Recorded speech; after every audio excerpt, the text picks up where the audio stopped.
Now, let me ask you, bakit ninyo ako binuto? Wala naman akong track record. Dahil wala akong masyadong promises.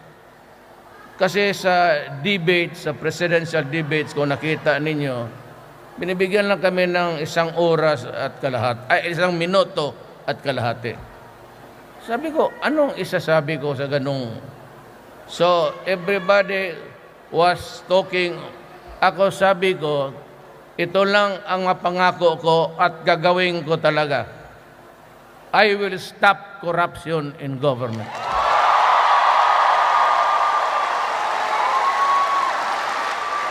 To date, may isa akong cabinet member that during the meeting, I caught him lying. Sa karamihan ng mga cabinet members kami, sinabi ko, putang ina ka, you're fired.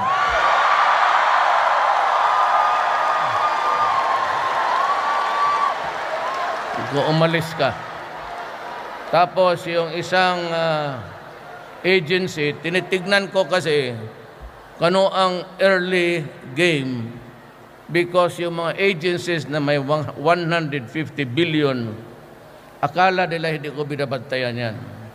So lahat ng transaction, alam ko, at during may isang meeting sa mga regional directors, sinabi ko sa kanila, anong nangyari? Putang ina, sabihin ninyo kung anong nangyari.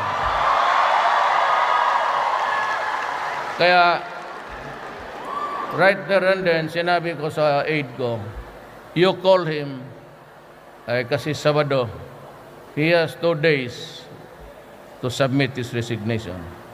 Ang masakit lang sa akin, he was with me since 1988 when I became mayor ng Davao City. I've been the mayor for 23 years. Then the congressman, then mayor, na vice mayor ako ng anak ko. Yung si Inday, na yung nununtok ng sheriff. Maldita yun.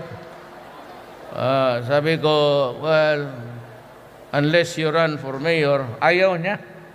I will not run for president. Hindi ko maiwan ang Davao. Sayang. So, last minute, pumayag siya. So last minute rin ako nag-file ng certificate of candidacy. In my speech, I said, corruption must stop. Alam mo kung bakit hanggang ngayon pobre tayo? Corruption.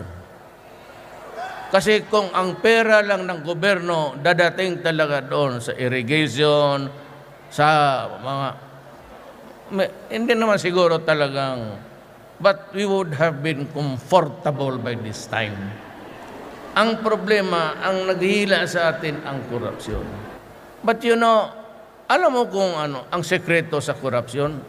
Nandyan sa inyo. Nandyan sa mga kapatid ninyo, dyan, tawagan ninyo sa Pilipinas, but alam na nila yan. You know, ang Pilipino kasi is not assertive. Okay lang kung sa ibang bansa because we do not make our rules extend beyond our borders. Kung sabihin mo lang na kung sinong makahinto ng corruption, kayo lang. Sabihin mo lang kung sino mang putang inang yan.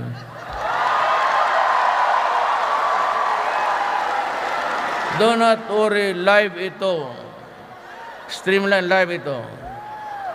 Pagka may hiningian kayo, at hindi karapat-dapat kay ma-custom BIR immigration, sabihin na lang ninyo, loko-loko ka, bakit ako magbayad?